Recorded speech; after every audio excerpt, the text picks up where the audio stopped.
Halo, masih bersama saya Delia Asri Rahayu di Asri Dalam Gelap.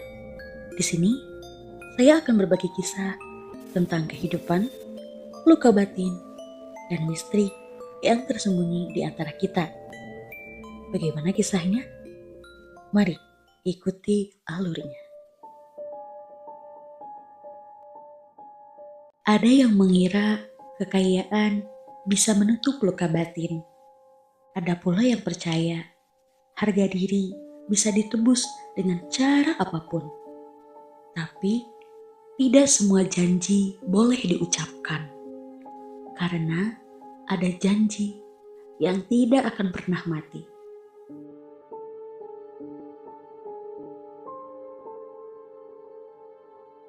Joko pulang ke kampung halamannya di Jawa dengan hati yang penuh amarah dan luka.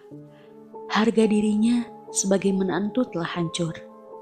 Ia tidak pulang untuk meminta nasihat. Ia pulang untuk mencari jalan pintas. Di rumah orang tuanya, Joko hanya diam. Namun, satu nama terus terngiang di kepalanya.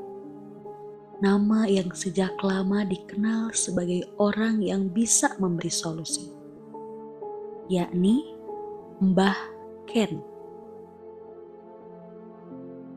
Malam itu, Joko berjalan sendirian menuju rumah Mbah Ken.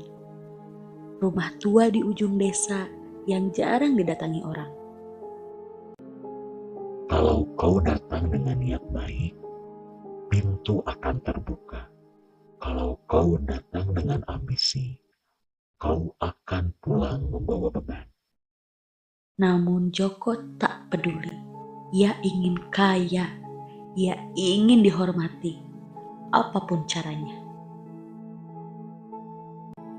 Rezeki bisa dipanggil,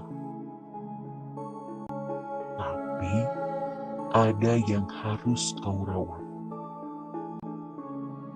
Bukan manusia, bukan pula hewan. Sesuatu yang hidup dari perhatian dan dari janji. Joko hanya mengangguk tanpa bertanya lebih jauh. Kau tak hanya mengikat dirimu sendiri. Ada satu sosok lain yang akan ikut terikat. Joko hanya diam. Joko tak bertanya siapa. Ia terlalu sibuk membayangkan hidup yang mewah. Dan disitulah kesalahannya bermula. Udara malam terasa berat. Joko duduk bersila di hadapan Mbah Ken. Lilin menyala dengan tenang. Mbah Ken berkata pelan. Lek, kue teko merenek. Lek suke, apa kue wes siap bayar regane? Nak, kamu datang mencari kekayaan. Apa kamu siap membayar harganya? Kula siap, Mbah. Kula mung ora pengen diremeh kene terus. Saya siap. Saya tak ingin terus dihina. Dan dari kegelapan terdengar nafas kecil seperti bayi. Darah menetes ke tanah. Sing tak iket dudu awakmu tok, nanging atine bojomu. Yang ku ikat bukan hanya kamu, tapi hati istrimu. Wita, Ucap Mbah Ken. Hening. Udara membeku. Dan ada sesuatu tertawa pelan, puas. wis gak ikat ora iso di luar. Yang sudah terikat tak bisa dilepaskan. Tanpa sadar, Joko berkata, Yen ikilah dene, kula setuju. Kalau ini jalannya, saya setuju. kalimat itu jatuh ke tanah dan berubah menjadi sumpah.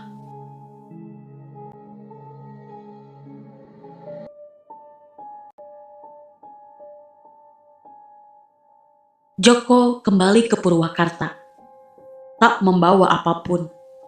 Namun, sejak malam pertama, rumah tak lagi sunyi. Tangisan terdengar tiap pukul 3 dini hari. Dan Wita istrinya mulai sakit. Payudaranya nyeri, padahal ia tidak hamil. Saat itulah Joko mengaku. Wita menangis. Itu bukan anak, itu adalah kutukan. Namun, Joko hanya menatap sudut rumah. Tempat sesuatu sering berdiri tanpa bayangan. Wita lelah. Wita memutuskan menolak untuk menyusui. Namun tubuhnya tidak bisa menolak. ASI menetes sendiri. Terdengar suara menghisap. Meski tidak ada siapapun. Akhirnya Wita berlari ke rumah orang tuanya. Ia memilih bercerai. Bukan karena tidak cinta, tapi karena ingin selamat.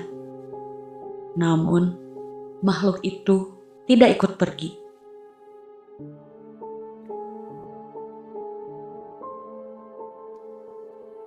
Janji ayah belum lunas. Janji ayah belum lunas. Janji ayah belum lunas. Janji ayah belum lunas. Bisikan itu kembali datang. Akhirnya Joko dan Wita resmi bercerai. Berminggu-minggu, berbulan-bulan, Joko menikah lagi. Istri keduanya bernama Sekar. Sekar bersedia menyusui. Sekar bersedia bekerja sama.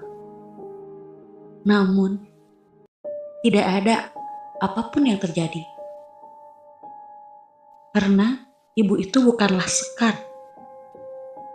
Makhluk itu mulai gelisah, lapar, marah. Dia tidak menginginkan Sekar. Dia menginginkan Wita. Akhirnya, Joko mengambil suatu keputusan. Makhluk itu dikembalikan kepada dukun. Namun, makhluk itu menolak. Karena jika ia kembali, ia dianggap gagal. Dan jika dia kembali, dia akan dileburkan. Dia akan dimusnahkan. Jika makhluk itu pulang dengan amarah, maka dia akan dihukum oleh rajanya. Tidak ada jalan lain. Akhirnya Joko dan Sekar pergi menemui Mbah Ken. Namun di jalan sempit dan gelap terdengar suara, Aku lapar.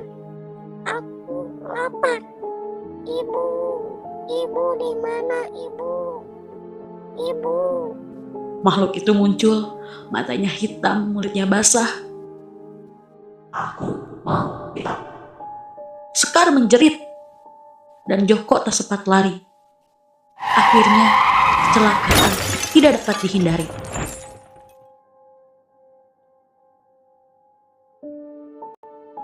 Keesokan harinya, warga menemukan mereka telah tewas.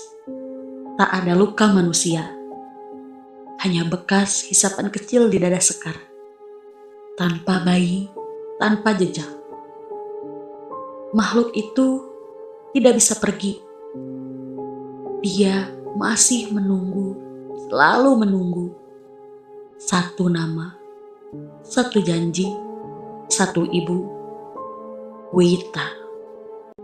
Kisah Joko berakhir bukan karena tuyul, tapi karena ambisi yang mengorbankan orang-orang terdekatnya. Dalam dunia gelap, tidak ada perjanjian yang bisa dibatalkan sepihak. Dan jika suatu hari kamu merasa hidupmu dihantui oleh keputusan masa lalu, mungkin itu bukan kebetulan. Dari kisah Joko, siapa yang sebenarnya harus disalahkan? Siapa yang salah? Siapa yang benar? Keputusan Joko adalah keputusan yang sangat fatal. Apakah keputusan itu terjadi begitu saja? Apakah penyebab dari semua kehancuran hidup Joko adalah lidah mertuanya yang selalu menghina Joko? Ataukah mertuanya yang tidak bisa disalahkan karena memiliki keinginan untuk mempunyai menantu idaman yang layak untuk Wita? Lalu bagaimana dengan hantu tuyul itu? Sebenarnya siapakah yang jahat? Makhluk itu atau manusia yang serakah dan selalu ingin jalan pintas? Saya Delia Asirahayu menutup kisah dari Joko. Maaf, banyak kesalahan dan kekurangan. Wassalamualaikum warahmatullahi wabarakatuh.